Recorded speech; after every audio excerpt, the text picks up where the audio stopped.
Hello, hello. Welcome back to the Story Darlings podcast. I'm Sandra. And I'm Tera. What are we talking about today, Tera? So today we are starting the ACOTAR series, and we are talking about the first, I like yours better, the first part of this lovely book, A Court of Thorns and Roses. And as you can tell, I got mine at Target. No, I love the paperbacks. I was so torn because I love the pops of color on them, and I hear that they feel really good too, like the pages. And I'm just like a very textile person. They're very thick pages, which is lovely. Like, it feels like you're actually like turning a page when you turn it. I don't know. That sounds very Which kind of goes like your little whoosh thing. It like actually, yeah, it's lovely. I mean, it kind of goes, right? So ACOTAR is supposed to be like inspired by Beauty and the Beast, and you definitely get a lot of that sense. Right? I wrote in my notes a couple of times like what scene in a Beauty and the Beast this was and correlated to. And I know you mentioned I know we just did Throne of Glass. Segue. So everybody, if you have not listened to our Throne of Glass series or read those books, go ahead and check that out too. But I know you mentioned that this one was Beauty and the Beast. Was Throne of Glass based off of a fairy tale too? The way Sarah J Maas described it in an interview was she was listening to the Cinderella soundtrack, and there's the part where kind of dark music plays at the ball, and it kind of sounds foreboding. And so she was like, what if instead of trying to win the prince's heart, and losing her glass slipper, it was more of what if she was wanting to kill the prince and, destroy his castle or whatever. And so that's kind of like the take that she did with it. So. Okay. Because I did not get the same sense from that book of a fairy tale as I do with this one. And I was thinking maybe I just missed all of the fairy tale cues because Beauty and the Beast is my favorite. So, like, I know it a lot. I've watched it a lot. And so I was like, maybe I just didn't pick up on them because I haven't had that relationship with that fairy tale. But yeah, I did not pick up the fairy tale vibe like I did this one. Yeah, it was much more loose in Throne of Glass. So all 8 of those books, like Tera said, those are available to listen to or watch 2 episodes per book. And so we dove deep into all of that. So now we get to start A Court of Thorns and Roses, which I'm so excited about. And then we will be jumping into Crescent City because on January 30th, the 3rd book in that series releases, House of Flame and Shadow. And everyone is like going bonkers for this book because I'm so excited that you're reading these. So just FYI, in case it's your first time tuning in, I am a seasoned SJM reader, and Tera is a first timer to these series, so we love having kind of that double perspective. I have seen some of the rabbit holes people are going down with that 3rd book being released and how they might connect to these other ones. So if you are going to hop into the Sarah J Maas fandom, do not do it with that 3rd book.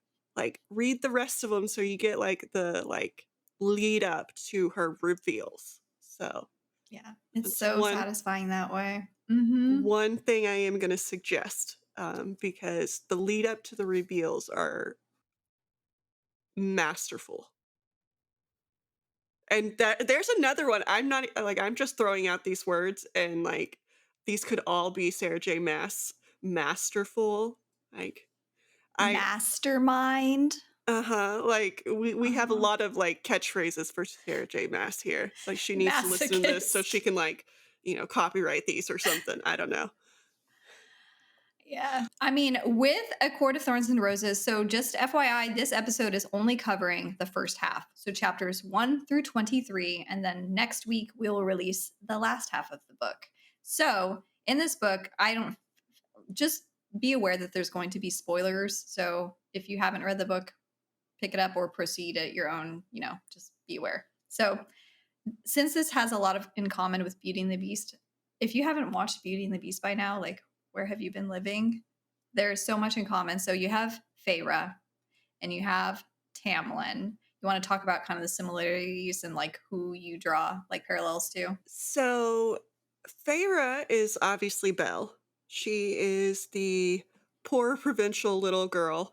Uh, and she has similarities to Belle and doesn't because she's illiterate. Whereas Belle's like main characteristic is she loves books and she is thirsting for knowledge. Whereas Feyre, I got a very like Hunger Games, like Katniss vibe off of her. Like she is doing what she has to feed her family and hunting, and like they don't have any money. It's very District 12 over in her world. And Tamlin is the beast. He is the High Lord of the Spring Court, and he is, under the spell, or his magic gets like tampered with, and he has a mask over his face. And so do all of his Spring Court people. And so it's very much like that enchanted castle kind of feel where she's just viewing them with their mask on them. And yeah, so it is very much those two characters. And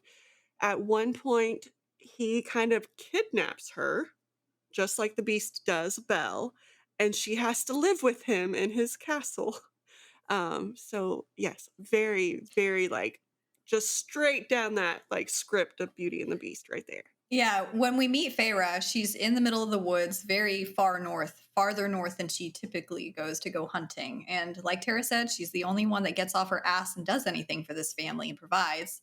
And we get a very close look at what life is like for her. So when she's at home, they share this like one bedroom cabin, basically. And it's Feyre and her two sisters, the oldest being Nesta, and then Elaine, and Feyre is the youngest. And Nesta is very like, what was your impression of Nesta? She's a fucking bitch. Sorry. Very I'm blunt. saying this. I'm saying this because I always know that how I feel about a person at the beginning is not how I'm going to feel about the person at the end.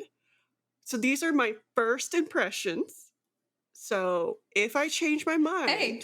as we discovered through the Throne of Glass series, I will change my mind probably 5 times on each character. But right now, like, she is horrible to her sister. Horrible.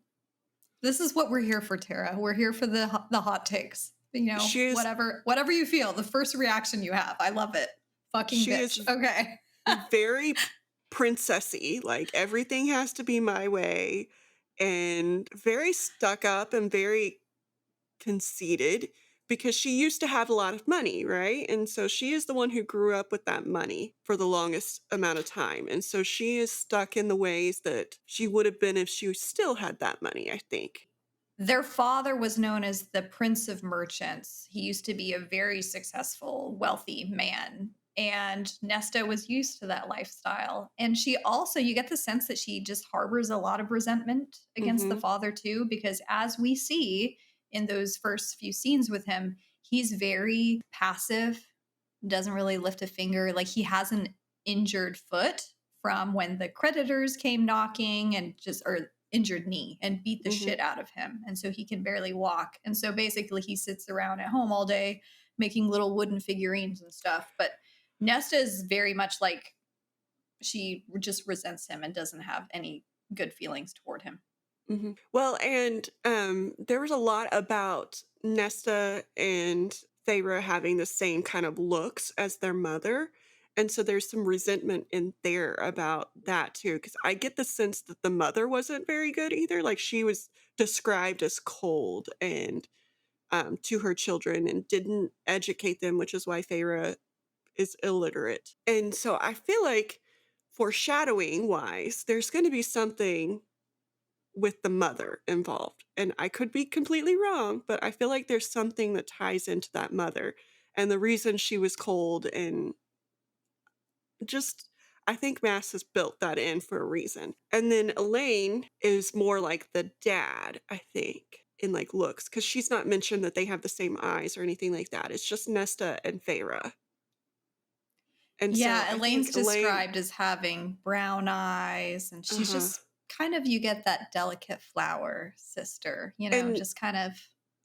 And I also get a sense that she's more passive like her dad because Nesta's Mhm. like bitchy, whereas Elaine is like, I'm trying to like just build the peace and live my own little world, but still doesn't, neither one of them do anything to help the family. Like they don't like do chores or anything. They're just living their own little world and having Feyre keep them alive.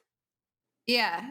The depiction of this sister relationship was it was like so realistic too, because you know me, I grew up with two sisters, and it's like I couldn't keep, like, I kept associating Anne with Nesta, just like the kind of dynamic there. There's this scene where Feyre's like, "Will you please chop wood? Like you said you were going Mhm. to chop wood." And she's just such a bitch about it. And just like, yeah. So But then when there was money involved, she was like, I'll chop wood. oh, I'll chop some wood. But I mean, some of the comments that she says to Feyre are just so unnecessary and just done in Mhm. meanness. Like, oh, your hands are rough. They're more suited to that work type of thing, you Well, know? and later on, we hear some of the like comments that she's made in the past to Feyre about her being ugly and her like being worthless, basically. And that has stuck with Feyre. Yeah. And that's really sad that like Nesta is adding to the trauma of her sister Yeah. by just I mean, saying hurtful things. Feyre being the youngest and then going out and hunting and skinning the stuff and prepping the meat and going to market and doing all of the things and just taking care of the house in general. It's sad. And her being the only one who doesn't know how to read because she's the youngest. And at that point, they couldn't afford any kind of thing. Mhm. And the mom, as you said, didn't spend time teaching her either, or the sisters. And so you see her escape is like art. Like she has an Mhm. appreciation for that. You get little hints of it around the cabin. Like there's a scene where they're talking about the mom's dresser in the bedroom and how she painted something for Elaine, Nesta, and herself, and like the pictures that she drew there. So it was like flames for Nesta, flowers for Elaine, and then like stars and, a mountain or something for Feyre. And so you get like little hints of that. And it's like, that's all she has. Like, that's her escape, along with something else. You want to talk about it? There's like a Well, that's her boy. escape when she can afford it. But she gives the most of her money to her family, so she doesn't get to do that often either. But first, you mentioned that she's the youngest, and so one of the reasons she is doing this is the mom made her promise on her deathbed that she would take care of her family. That hit me as a mom, like, so I wanted to punch this mom in the face. Like, you're asking your youngest child, who is, like, 10, to take care of the rest of her family because you know that the dad's not going to do it or can't do it. And your two older daughters are too prissy to do it. Like there's something wrong with that situation that she puts it on her youngest daughter to do. Like I hated that part. Like, It was really unfair just burdening the youngest with that when she deserves to be a kid too. But mhm. yeah. So we get a little more glimpse into their life. So they do go to market, each week or whatever, to get supplies and all of that when they can afford it. And were you And we meet talking a about Isaac for her other release? yeah. Yes. Okay. I was like, what is she talking about? It took me a minute. Okay. So her other release, as Sandra put it, is she has a little boy that she gets with and hooks up with when he's in town, which the other girls like call her out on a little bit because like she's not in love with Isaac and Isaac's clearly not in love with her and like he's talking about marriage to another girl and like Nesta just like meanly says this because Nesta wants to get engaged to this Thomas boy who Feyre knows his father beats his mother and like they're poor too and like it's not going to be a good situation for Nesta. So she's being a good sister and saying, "Hey, that's probably not going to end the way you think it's going to end.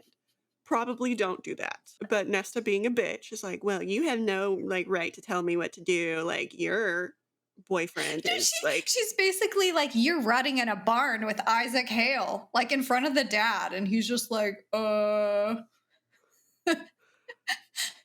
Nesta's so mean. She's so mean to Yes. her. Yeah. Yes. So before they go to the market, so Feyre's out hunting. All this to say, it's on her shoulders to go and find dinner. So she's out hunting in the frigid ass snow. So now we'll actually start talking about the events of the book. Now that we've got like all of the character assassinations out of the way. Yes. I mean, we put them to the metal though. So she finds a doe, but she's not the only one that finds a doe in the woods because there's a big ass wolf that's eyeing the doe as well. And so in this world, Sarah J. Maas puts some of the world building out there. So she's kind of talking about how there's the lands of the fairy, and then there's the very limited lands of the mortals in the south, and how some fairies can take the form of things like wolves. And so Feyre is very paranoid that this is actually a fairy, but she doesn't really give a shit at this point. She's very anti-fairy kind. And she's just like, I'm going to kill it, whatever. So you want to talk about that scene, like what goes down? So Feyre has used like a little bit of the extra money that she's gotten throughout her life to buy an ash arrow. And that is one of the only things that is rumored to affect fairies. That and iron, which we heard about iron affecting fairies in Throne of Glass. So I thought that that might be a little tie-in. And so she shoots the wolf in the eye, which just with the arrow, and then she goes over and skins him alive. Or well, skins him. I don't know if he's alive. Hopefully he was dead. Like I think he was. But skins him, which is still gross. I was so sad reading that scene. Just if it's any kind of dog type animal, I'm just like, I understand that it's a predator in the woods, but it's trying to get food too, is how I read that scene the first Mhm. time. And I was like, no, why are you shooting it in the eye? Like the cover, which is cool, because if you look at it, like she had one ash arrow, as Tara said, and that shot like in the neck. And then she took a regular arrow and went through the eye, and that's what kind of did the poor thing in. And so, I mean, she gets both. She gets the giant wolf pelt, and then she gets the doe, and then she carries it all the way back, and then is the only one, like, dressing that meat and whatever. So then she takes it to market. You want to talk about what happens at the market? Yes. So at the market, you have Nesta and Elaine trailing her because ooh, money. And so she takes the pelt and the like I think both pelts, the deer pelt and Mm-hmm. the wolf pelt, and she sees a mercenary and she's like, "Hey, they'll probably pay something for these." And so the mercenary is like, "Hey, this may or may not have been a fairy. Um, like it's too big to be a normal wolf, but like, it may have anyway." And so she pays for it and she's like, gives her some warnings about fairy kingdoms and things that are happening, and then like goes on her way. There's also introduction of these people called Children of the Blessed, who Hmm. are these pro fairy, almost like zealots. Just they worship fairy Acolytes. kind. And they very much, they're sympathizers. They want to convert other people to that thinking. And there was a hilarious scene. It's like the three sisters interacting with the woman who was representing this group, and they are just so like, it's like being stopped by solicitors or something somewhere, and you have zero interest in buying it, and they're just like so nasty about it. And they're showing off like their iron bracelets and just like sneering at this woman to get out. And the way that Farah and her family and most of these people in the village think about it is the fairy kind eat people. Like they're not nice to them. They enslave them and eat them, which I guess is what the war was several centuries before, why there's so much animosity between the two groups. And this ties back into, I think it might have been the mercenary talking about this, but the fact that there are 6 mortal queens. And then we learn that there's like another kingdom kind of isolated on an island to itself that has like an actual king and stuff. So we start learning that there's these different 7 courts of fairy, these very restricted mortal lands, and then these mortal queens that kind of enforce this treaty with all of the fairy high lords. And so we get a lot of that world building. We get some interaction with like, I think she spots Isaac Hale like in passing or something. But yeah, it's kind of like that. I don't want to say an info dumpy scene, but it's just kind of like Hmm. filling in some details of the world. So they get their money from Feyre doing all of the work at the marketplace. She has a little tryst with Isaac Hale, like, one last little tryst in the barn because she's such an animal, Nesta's words. come back to the cabin, and the sisters are happy with their new purchases and everything. And someone comes blowing down the door. Let's talk about that scene. Okay, so the beast comes, and that is what he's called at the first, which again is very Beauty and the Beast, obviously. And he comes in talking about that somebody broke the treaty and they killed a fae. And when a mortal kills a fae, they have to give their life. And so he's like, "Who did it?" And Feyre's like, "It was me. It was me over I'm the here." problem. It's me. It's me. Hi, I'm the problem. It's me. Yes. Um, I'm the anti-hero right now. Over here. And he looked at her and he's like, "There's no way." Because she's like this teeny tiny little, like, frail, like, Scrawny. doesn't get enough food girl. He's like, "There's no way you took down Andress, who was the fae that ended up killed." And she's like, "No, it was me. Like, I'll admit to it. Just please kill me outside so that my family doesn't have to watch this." And he's like, like, really? Like, you're just down for being killed?" And so Feyre, so accommodating. he's taken aback because, yes, this is very accommodating for somebody to be like, "All I ask is, just take me outside the door, okay? Like, please, I'll let you kill me. It's all good." And so he decides that, there's a different way to appease the treaty in that she has to live out her life in Prythian. Yeah, Prythian.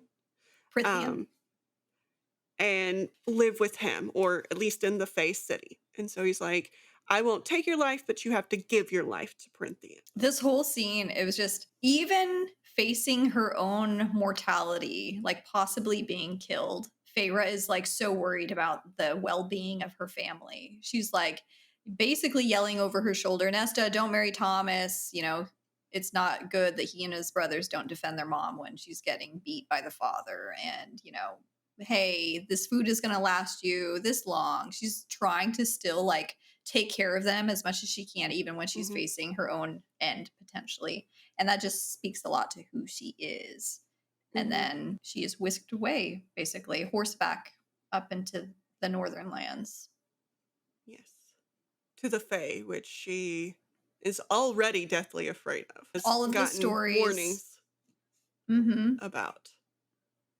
All of the stories that she's heard, she fully expects to be used somehow, enslaved, possibly eaten, maybe tortured. Like, who knows? Her imagination is going wild. So they make it to the estate, and she's blown away by how beautiful it is. Whenever in the mortal lands, it's very, very dire indeed. Like, people are struggling to survive on basics. And it's winter in the mortal land. And when she gets to the Fae land, it is spring. And so she's like, "Oh, this is pretty. Yeah. And she's also very resentful. Like, what the hell? We're out there dying and you're living in spring." He gets her all settled in. He gives her like a handmaiden named Alice to kind of wait on her hand and foot and help with clothes or whatever, washing. And she just kind of exists there, and there's not really any expectations for her. And you want to just talk about like her acclimating to this new place? Well, I want to talk about Lucian first, because we meet some new people, like Sandra said, Alice. We also meet this gentleman by the name of Lucian, who is not down for Feyre being there. He is not down with the person who killed his friend coming and Which living would with him. you? Yeah. He's like, "You should have killed her." And Tamlin's like, "Just chill. Just chill. It'll be fine." And so we get Lucian, and he is very much the gruff, like, person that I adore, apparently, because I think he's hilarious. Um, he's very snarky, and he is very like, "I don't want you around." But then she like starts following him, and she's like, "I'm gonna go on your hunt with you." And she's doing that because she's wanting information out of him. And Alice told her that he is the one that like needs to be taken down a peg. Like, somebody needs to like go against him, like snark with him, because he's too used to being the snarky one.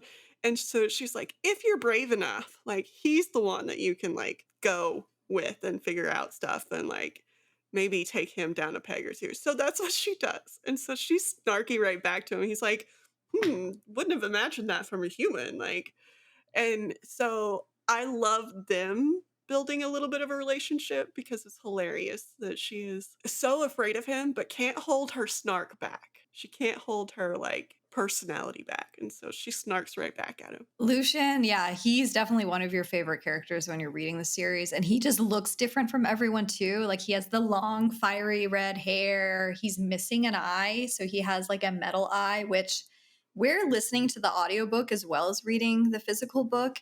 And it's so cool, like the sounds that they put in. So, like, when he looks anywhere with that eye, you can hear like the metal of it kind of like zooming or whatever, you know? So you get to hear that. And it's really cool.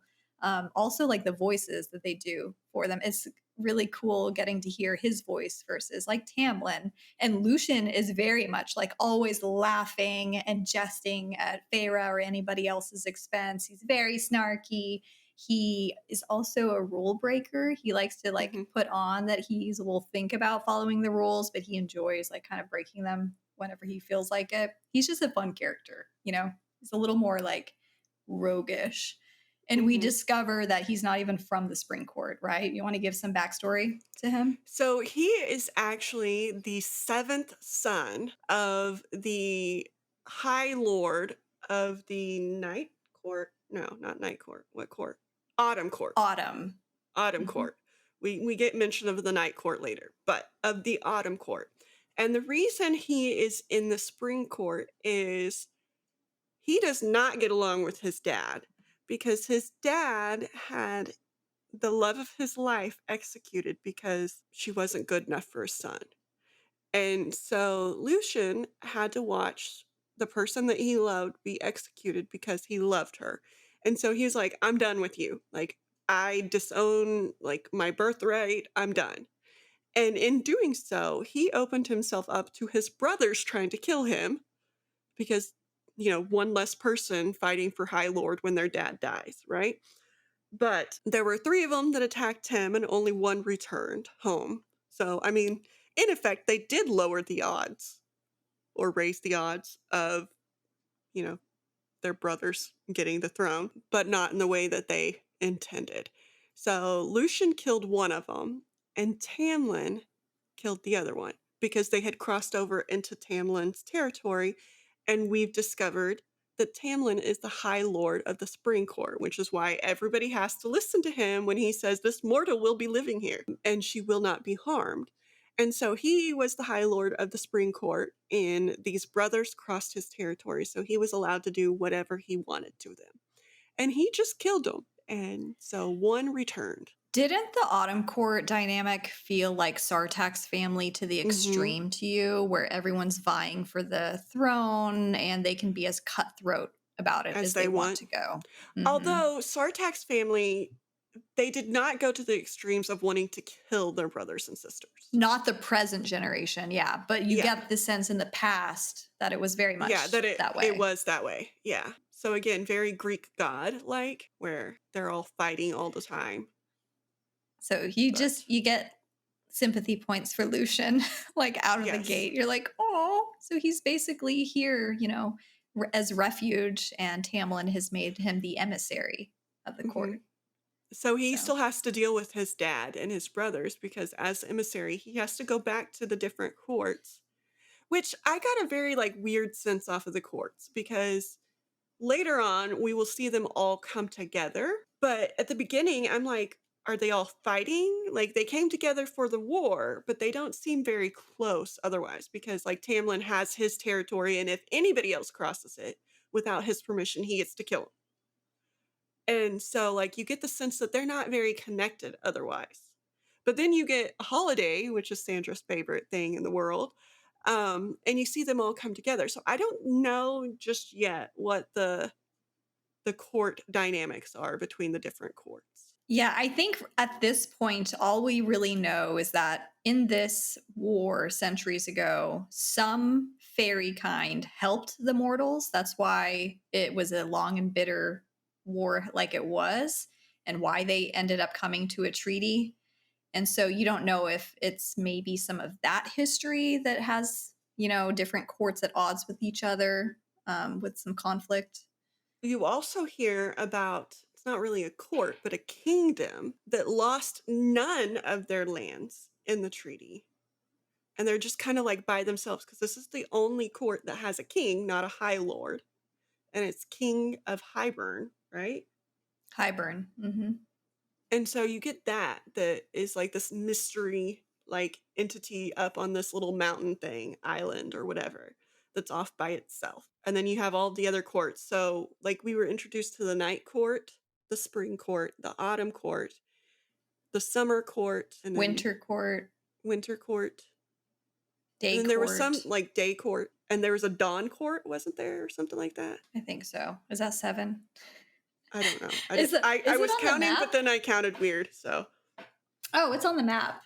From top to bottom, night, day, dawn, winter, autumn, summer, spring. so, Okay, that makes sense. The 4 seasons plus the 3 times of day, mhm. basically. Except for dusk. Dusk doesn't matter. And then the random Highburn. And then, so we also see as Feyre is trying to get more and more information, she wants to send a letter home to her parents or to her dad and her family because she's still so concerned about their safety and this pledge that she made to her mother and not being able to fulfill it. And Tamlin's like, you did fulfill it. Like, you did. Because I am taking care of your family. They have the money that they need. They're safe. I even like glamored them so that they don't know that anything happened to you.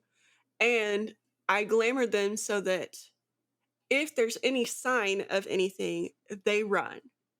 Because one of her other fears is as she's living in this place, she is hearing that there is something happening to the Fae. And that could drive them into, or that could go into the human kingdom. And so she is now worried that something's going to happen to her family. He's like, don't worry. I glamored them that at the first sign of something going weird, they leave. And so then she's like, oh, that was very sweet of you. Like, thank you for looking out for my family. But this sickness that is going through Prythian is messing with the Fae's magic. And that is one of the reasons that the Spring Court has the masks and they can't remove them, is because of this messed up magic thing. Yeah, it's Sorry, I was interesting laughing at your face, Sandra. 'cause you I know. just I made, was like, a thinking about face. how uncomfortable it would be to live like an extremely long time with a mask on, like how uncomfortable and annoying that would be. No, you hear these stories of like these different creatures coming over the wall or coming into their territory. I think there are like 4 that we hear of. So there's a puka, which is more of a trickery type of thing. Like it uses trickery to try and lure people out. So we see one night, Feyre thinks she sees like her father has like come to try and rescue her. And I'm sure that was one of the scenes that you associated with Beauty and the Beast when she's looking in the mirror. And so there's a puka that just creates this illusion. And then Feyre has the reality check that like, oh, my father would never, go out and do this for me. So how stupid of me to fall for that. And this is when Tamlin starts like growing on me. Because yes, at the beginning he's supposed to be this beast and all this stuff. But he talks to Feyre about that and he's like, no, your dad would. Like you were worth that to him. He would have come and got you if he knew. I glamored him. He's not gonna come and get you, blah, blah, blah. And so he's like trying to build her like self-esteem back up after her whole family has done a number on it.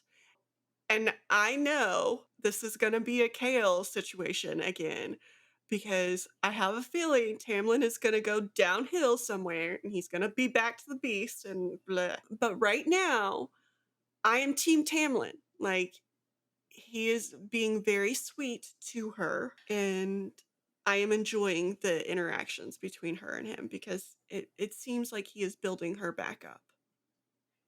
No, I agree. Upon first read, everything that he's done, like it was either kill her or take her in and use her however. Like that is the treaty. And we start getting the sense that he even doesn't have full control of things because there's some weird like adder that Her. relays messages of a woman or female character who is the one calling the shots for all fairy kind, and she is very evil. And then we get like Very more Maeve-like. backstory, very Maeve like. We get more backstory on Tamlin, that he was like the only good child in his family. Like his father wasn't a very good person. They had mortal slaves. They didn't treat them well. They fought on like the wrong. They fought on the wrong side of the war, didn't they? hmm I think they did, Yeah. and they lost. And Tamlin And said if he had been old enough, he would have fought with the humans because he doesn't believe in like the slavery yeah, and all of that stuff. He thought that that was all wrong. And then and I mean, just looking around who surrounds him, I mean, Lucian is a refuge from Autumn Court, and so he's taken him in. Alice, Alice we is get a little bit, yeah, so she's not from there. So we do see him backing up his idea that he does sympathize with those people and he is a good person. mhm. But yeah, he does seem to have like little flashes of anger problems too. It's like every time they're like, he gets like a little bit riled up about something, the claws come out or they start peeking out of his knuckles like X-Men style. and that is very, very Beauty and the Beast too, because like Mhm. when she's at dinner and he's like, "No, you will eat," and I'm like, that is like the Beast like yelling at her like, "Get down to dinner now." I thought I told you to come down to dinner. I'm not hungry. Yeah. It was very cute because I am picturing like the Beauty and the Beast as we're going through this. Yes. Spot Um, on. And then we meet another creature that is less fun than the puka, and it is called the bog, I think is how it was pronounced. And Bog. it's like, "I will devour you, turn around, look at me," and like just very creepy. Very creepy. It's like a whisper It's in your ear. Yeah. It's Mhm. like in your mind. And like I got the very like, I mean, had they turned around and looked at it, which Lucian was there to save her because he's like, do not turn around. Don't She's like, listen to it. Don't just- do it. Straight ahead. Straight ahead. And so he saved her in that moment, which was very sweet because I think that was the first time you saw a good in Lucian. Because before that, he was very like snippy about his friend dying. And in that moment, it's like, okay, I won't let you die. And he was terrified too. Like this Yeah. creature was not to be trifled with at all because he was terrified as well. And just like, Yeah. just Just don't do it. And so you get the sense that this creature would have devoured her had she turned around. And so they go home and they tell Tamlin about it. And Tamlin's like, "Oh, damn it." And he's like, "Okay, I'm going to go out and hunt it." And she's sitting here like, "Okay, Lucian was terrified of this. I'm terrified of this." And you're just like, "I'm going to go hunt it." And, and so she's like, well, she at this point doesn't know that he's the High Lord and that he is basically power itself. And so she is worried for him, which is very sweet. And so he comes back after fighting the bog and he won, which also terrifies her because she's like, if you could beat something like that, like, what are you like wasting your time with me for? Like, you could have killed me easily. Like, why? And so this is another Beauty and the Beast moment where she bandages him up and it's his hand and it's very sweet. Now hold still. This might sting a little. And you get to see like a little bit of feelings come out between them. Like he's starting to have feelings for her and she's starting to have feelings for him. He's not just the like fey creature that she has heard about her whole life. He's a person.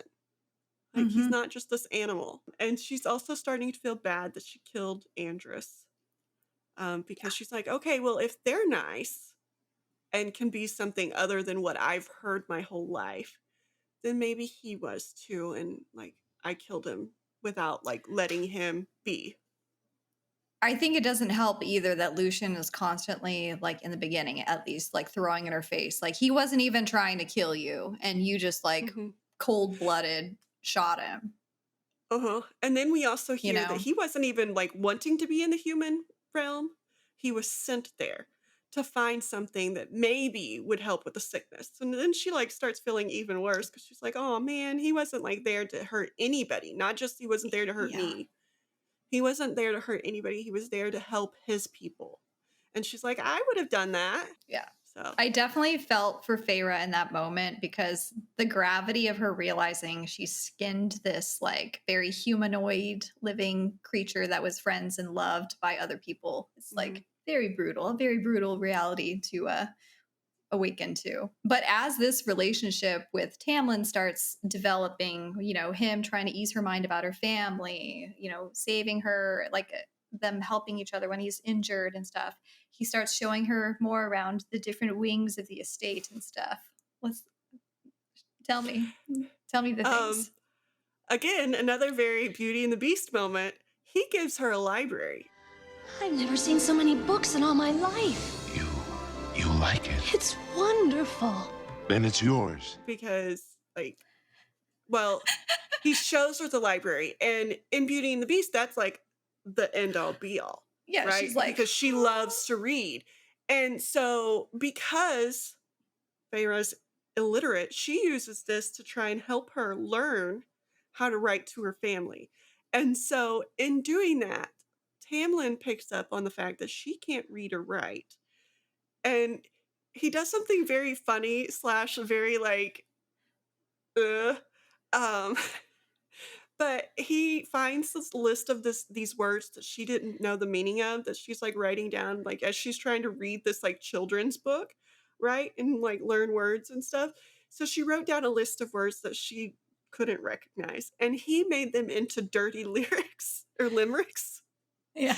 And he like tells her these dirty limericks, and the first one's kind of tame, and then they get like less tame towards the end, and they're like using the words, and he's like, did you recognize the words like in this line, the last word? And it's the words that she used, and he's like, those weren't very good words, by the way, to like do naughty limericks with.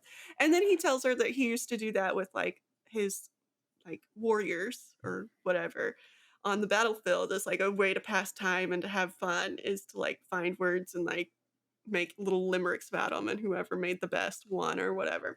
And so again, you see this like very sweet moment between them as he's in his own way trying to help her learn to read and not feel as bad about it, but also hinting at some flirting going on between them. There was a moment where he's like, "Oh, it's not your fault. This is your shortcoming." And she's just like, "Bitch, shortcoming." Like it's like a backhanded type of thing, you know, but it's like their whole interaction was so, it was a little bit endearing that way and funny, but like there's still sparks developing. He gives her a lot of backhanded compliments, because I get the sense that he doesn't know how to socialize very well. And he doesn't realize that they're backhanded compliments. He thinks he's trying to be nice, and they're all like, well, you might have been pretty if. And you're like, well, that's kind of bitchy. But yeah, you get that scene, and then you get another scene where he asks her what she wants to do. Like, now that she doesn't have to take care of her family, because at first he thought she loved hunting and that's why she was out there, and she's like, no, I can't stand it, but like we had to eat. And so he's like, well, if you're given a choice, what would you do? And Feyre opens up to him that she would paint. And this is the equivalent of the library scene, even though we just had a library scene, but this is the equivalent of it. He takes her to the gallery in his house and lets her use it. Like, he cleans it up and like lets her go in and start painting, and like, oh, the flutters. Tamlin is introduced as a very bookish, appreciative of art and stuff, which automatically I'm just like, I don't know about you, I'm all about that too. If like a hero is into all that kind of stuff, and he's just starts tugging at those heartstrings, like anything under the sun you can do, and then he grants her that wish, and then she just starts painting like all day, every day, whatever comes to mind, whatever she is inspired with, she starts painting it. And it could be good memories, it could be bad. It's almost like a therapy for her, right? Mm-hmm. And so you see him go out a few more times and get hurt. And she is like piecing together that there's more to the story that's going on here than I know. And so she tries to get more information. And to do this, she has figured out that there's a Fae that like can grant her information of some way. The And surreal. surreal. And so she thinks she's sly and asking Lucian how to trap a surreal, right? And so Lucian's like, hey, get a chicken, get some wire, like blah, blah, blah. And so she traps the surreal and she's asking it information. And these other things come along and they're not so nice to her, right? And they were, what were their names? Naga. The Naga. And so they attack her and the Surreal. And the Surreal's like really afraid of them. And so her first shot with her bow is to save the Surreal and let it go so it can like get out of there. And then she's fighting these Naga. And in comes Tamlin. And this is the like wolf scene from Beauty and the Beast where the wolves are attacking her.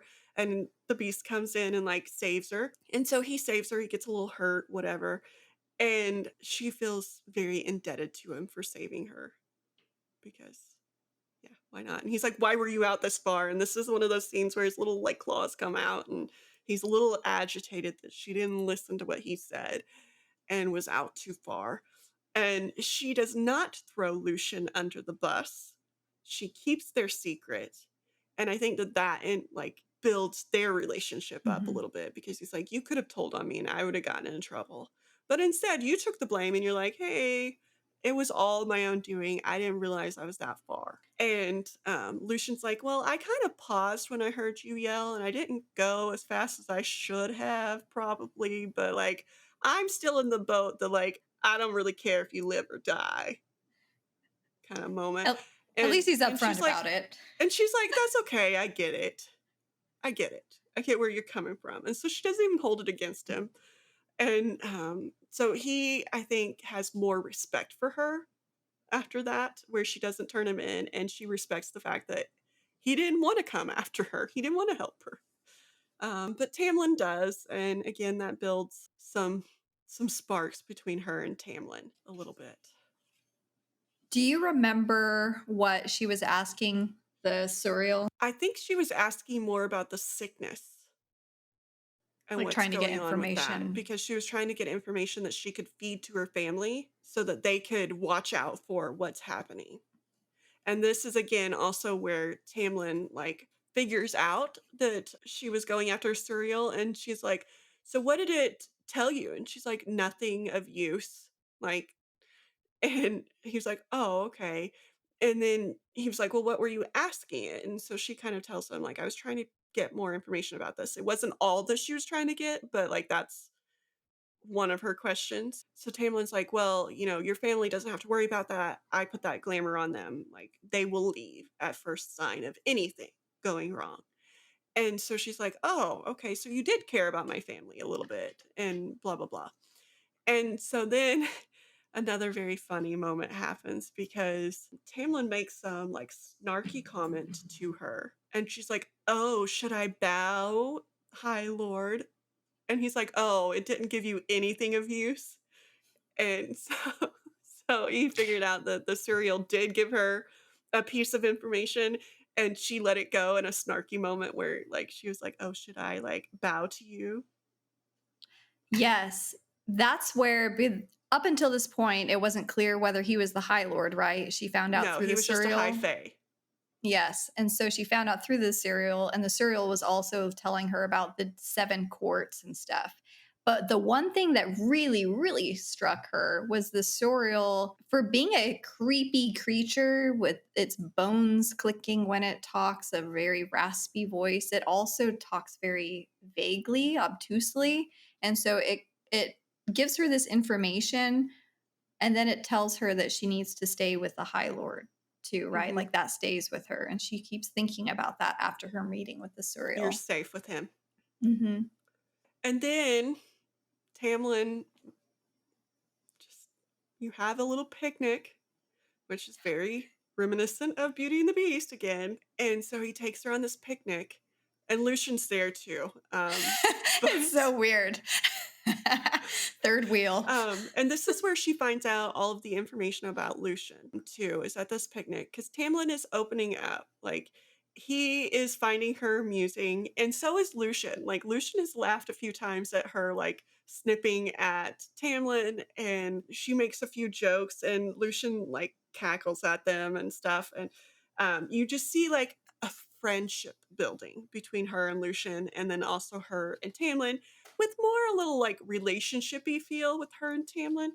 I get like a very strong brother sister vibe with Lucian because they like don't really like each other all the time. They're snippy, but at this point I think that they would help each other out if they needed it, you know? And so we go to this little picnic, and there's like this little lake, and it's made of starlight.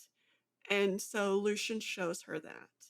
And it's a very sweet moment between Lucian and, or not Lucian, Tamlin.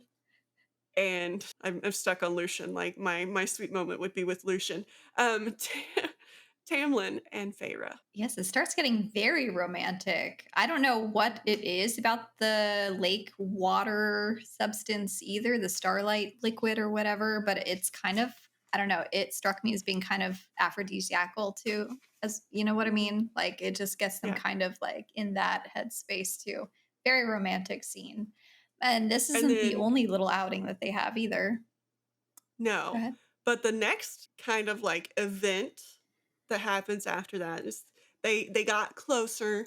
Everybody's close, and then when they get back to the castle, he's like, "Okay, now go to your room and stay in your room. Like we're about to have this like celebration, this holiday, and you're not allowed to go to it. So stay in your room." And she's like, "Well, what the fuck? I thought we were friends. Why can't I go to this holiday?" And he's like, "Stay in your room. Lock your doors, don't open them, stay in your room." And Sandra, since I know holidays are your favorite, what holiday was this? This is Callan May or Fire Night, and everyone is in an uproar at the estate. Like they are prepping for this thing. Food is getting cooked, things are getting cleaned up. The whole estate and all of its lands are just prepping for it. There's like drums that start playing in the evening, and it's all very enticing. And Feyre wants so bad to like go out and see what's happening. And Tamlin, jackass that he is, isn't giving her any information about what the hell this is, going Or on. or why she should stay in her room. Yes, all she knows is that all fairy kind are coming and congregating here for some event, holiday, whatever, and she wants to be a part of it. So what does she do? She like very much like Aelin, or what was her name before? Selena. Selena. It's like it starts with the C. Selena, she doesn't listen. She goes on out and kind of gets in trouble because there are three Fae that find her, and they're like, "Oh, a human. I want to have fun with you later." Very creepy, like catcalling kind of thing. And Yeah, it almost became an assault scene. They were like dragging her off to the woods. Yeah. she gets saved by somebody from the Night Court, which we've seen somebody else from the Night Court already, and we kind of just skipped over that scene, which is heartbreaking. But she gets saved by somebody from the Night Court. And he's like, "Why are you here?" Like, and she's like, "Oh, my friends are here." And he's like, "They're not very good friends because like they shouldn't have let a human on their own." And then she's like, "Oh, well, they just going to get refreshments." And like, because she'd seen the refreshments, and the refreshments aren't anywhere near. And he's like, "Well, they're going to be gone a while. Like, you should like figure out how to get back home." And then she finds out a little bit more about like what is about to happen because a rite is about to happen. And Tamlin has to basically let like magic flow through him and find a woman to get with so that that magic can like go through the land. And so it's basically an orgy. It's about to turn into an orgy. And Lucian finds her too, and he's like, "What the fuck are you doing?" Like he's going to smell you, and he's not going to be gentle. And because Lucian's like he has feelings for her. Like there's also some like secret thing going on that she keeps overhearing Lucian and Tamlin talk about, which is like he brought her here for a reason, and like the higher power, the adder that is there, has told them to do something, and like we don't know fully what that is, but Feyre plays a part in it from what we've heard, and so does Tamlin, and like you just don't really know what's going on. Like there's some backstory here. as to what's going on, but we don't know yet. And so we don't know if his intentions are pure fully or if they're like, if she's being used kind of like she's all that. There's a bet going on or something is going on. But either way, Lucian's like, you need to get back to the palace or the castle. You lock your room and do not come out because he's going to look for you. And if he finds you, it's not going to be a fun experience for you. Yeah. And so she hightails it back to the castle and she locks her room. But Feyre, being Feyre, gets a little restless and she wants to go paint. And so she unlocks the door and like is walking out and he finds her. And she's like, well, the magic is like in the land. So obviously he found him somebody else. And but he's like, I would have been gentle with you. Even like in the thralls of the magic. I would have been gentle. And he's like, I smelled you. I was trying to find you. Which is both creepy and like cute at the same time. And I don't know how to feel about that. Yes. There are so many things going on with this whole thing.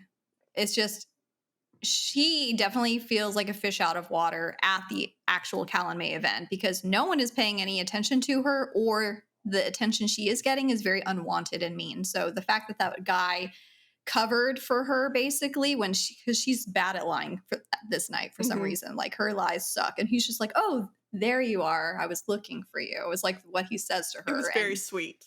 Very sweet. And she's just like, oh my God, he's so like gorgeous. She's just like, ooh. She's probably getting swept up in like the drums beating and they're like getting faster. And then Lucian's wearing his mask and he just like zeroes in on her. Is like, what the fuck? But I don't know if it struck you this way, but what he says about Tamlin having to let this power in him and he'll just find a female to not copulate with, but just, you know, whatever. And it was very much a fuck fest. Yes. But didn't it kind of remind you of like a spoiler for Throne of Glass for anyone who hasn't read The that story? orgy? So I'm not that, but like Mala or Diana taking over Aelin. Like the way that it was framed in A Court of Thorns and Roses is that he was being taken over by something else. It wasn't Tamlin. Like Lucian made it clear, like this is not him. Like, but he's still going to have those instinctual things because he knows your scent and he's going to smell you and want you and single you out. But it's very much not Tamlin. That's how that scene struck me after reading Throne of Glass. It's that possession type of thing.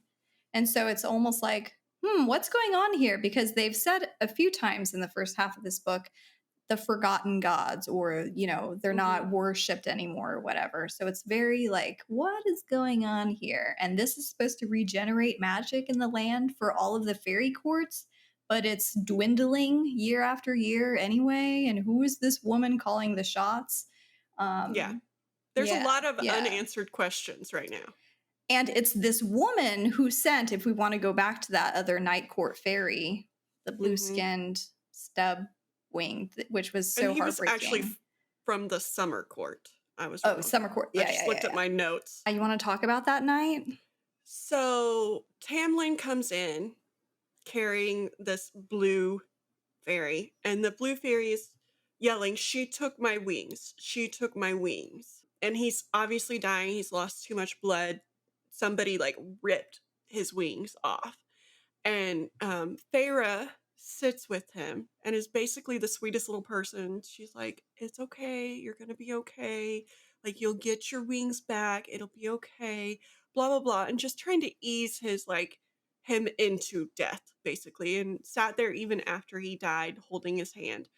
And I don't remember if it was Lucian or Tamlin, but they point out, like, you hate Faye, yet you were willing to sit there. And she's like, nobody deserves to die without somebody, Tamlin, being there for them and being willing to hold their hand and make them feel better in the end.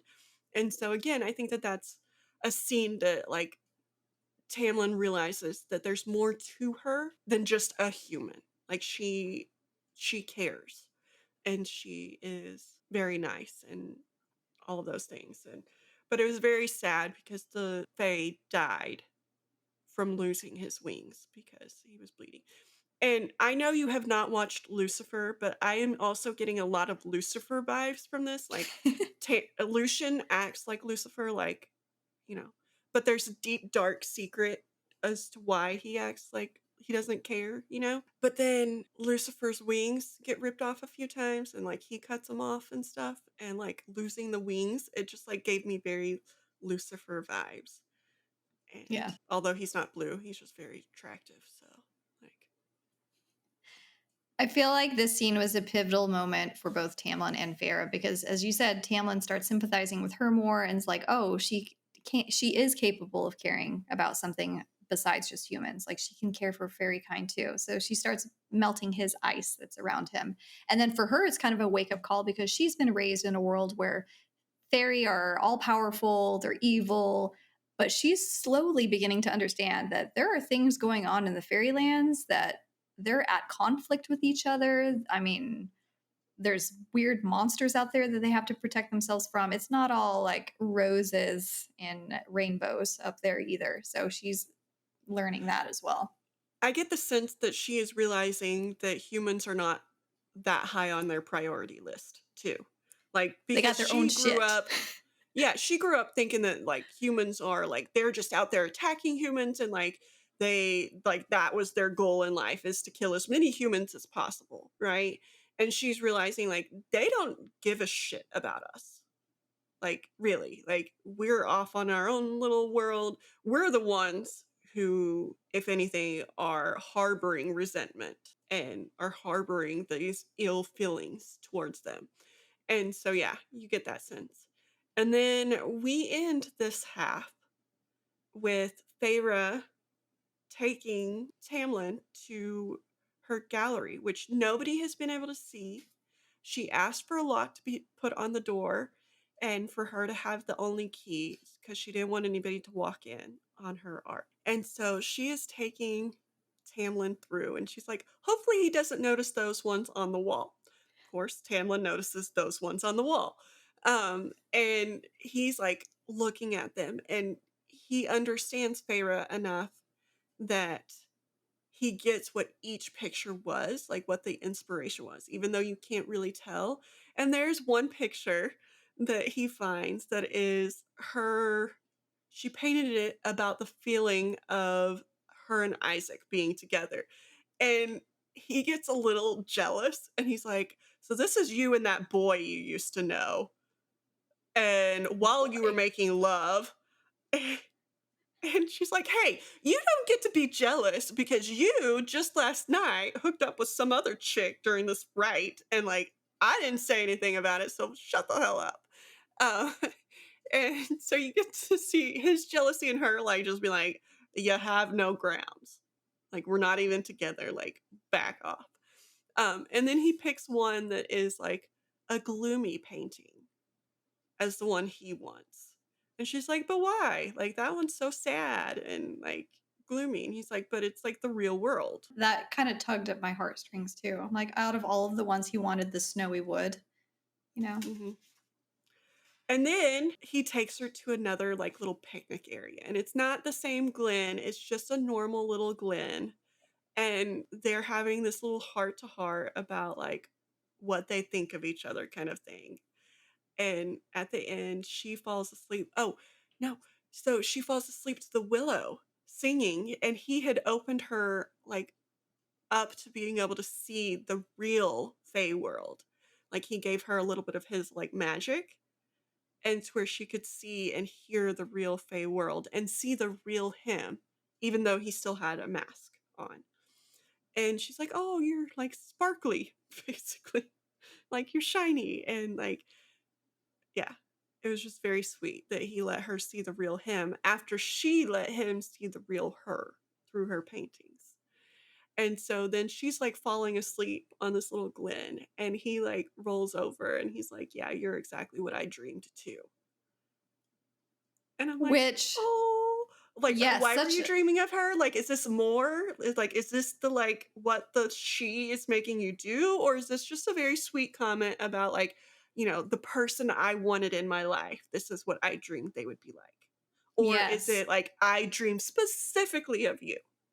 Because yes. if it's I dream specifically of you, then like, well, obviously she's exactly how you thought she would be because it's exactly the same person. But if it's like I dreamed of the person I wanted to be with, then it's that sweet moment of, oh, she meets like his expectations of his like dream girl. Yeah, I definitely interpreted it the sweet romantic way, but looking back, it could be like it's very obtuse as well. There's still Mhm. I'm very cynical because like they're talking behind her back about something. And so I'm like, so did you actually dream? When they're talking to the adder in the garden and she picks up the pieces and the adder's like, you're trying to break the agreement or something, or you're trying to find Mhm. a solution or something. So yeah, when I read it, I was like, okay, so this is about the masks or something, or their magic being suppressed and they're trying to Well, work around it. and if we're looking like the Beauty and the Beast way, like the thing that like clears that is her falling in love with him as the beast, Hmm. right? And him getting the love of somebody Hmm. just for himself, not for his money, not for his looks, not for whatever. And him falling in love with her too, like because he was a very spoiled little like shithead. And so if we're going based off of that, then maybe what the adder is trying to do is like, hey, you need to like thaw your fucking heart and find somebody you love and that will love you back. Wasn't there a Stoneheart comment somewhere in the first? I think I it was don't directed at remember. Lucian. Yeah, I'd have to go back and find it again, but I just remember that from listening to the audiobook. Like some character yelled at Lucian, like, you have a Yeah, stone for a heart or something. Yeah. yeah. And so if it's that, then maybe he was trying to be like, I need to tell her or whatever because he's feeling bad about tricking her into loving him without Yeah. having the full information. And maybe that's how he's trying to go against it. I don't know. But there's something to like all the secrets that they're talking about in the So many secrets. That's what I like love behind your though back. about the fairy kind is like you really have no idea what's going on because they speak so double, sometimes triple, I feel Hmm. like anything can be interpreted anyway. And it's like it applies to every fairy character, which I Yeah. love, love, love. Well, and that's one of the misconceptions that humans have is that fairies can't lie. And Tamlin's like, who told you that piece of bullshit? And she's like, wait, you can lie? And he's like, yeah, we can lie. And then she's also like, what about iron? And he's like, iron doesn't affect us. And she's like, my whole life. And then she gets more concerned about her sisters because like they think that they're safe with their little iron bracelets and they're not. And so again, her worry for her family pops up.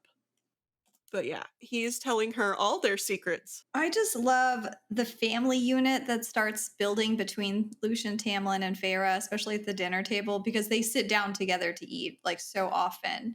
And I think it was the morning after Callan May when she, went to get up for a midnight snack and she's like eating all this like food. And then she like turns around and runs into Tamlin and he like bites her.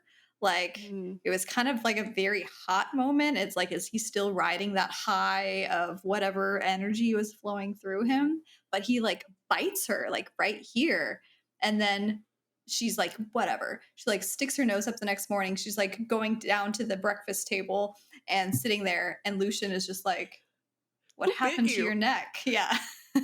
She's like, ask him. He did it. And so it's just like this kind of banter that develops between them. And I just love it so And Lucian's much. like, peace then, I'm out. Okay, out. He am I.